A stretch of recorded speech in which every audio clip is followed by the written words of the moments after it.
பல்வேறு கோரிக்கைகளை வலியுறுத்தி மார்ச் 24, 25 தேதிகளில் நாடு தழுவிய அளவில் வங்கிகளில் வேலைநிறுத்தம் மேற்கொள்ள வங்கி ஊழியர் சங்கங்களின் கூட்டமைப்பினர் முடிவு செய்துள்ளனர்.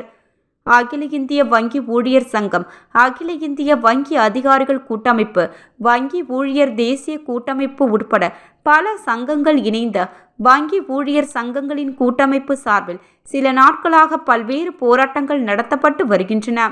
வங்கிகளில் உள்ள காலி பணியிடங்களை நிரப்ப வேண்டும், வாடிக்கையாளர் சேவையை மேம்படுத்த தேவையான ஊழியர்களை நியமிக்க வேண்டும், தற்காலிக ஊழியர்களை பணி நிரந்தரப்படுத்த வேண்டும், பழைய பென்ஷன் திட்டத்தை அனைவருக்கும் அமல்படுத்த வேண்டும், வங்கிகளுக்கு வாரத்திற்கு 5 நாட்கள் பணி நாளாக அறிவிக்க வேண்டும் என்பன உட்பட பல்வேறு கோரிக்கைகளை இவர்கள் பிரதானமாக வலியுறுத்தி வருகின்றனர்.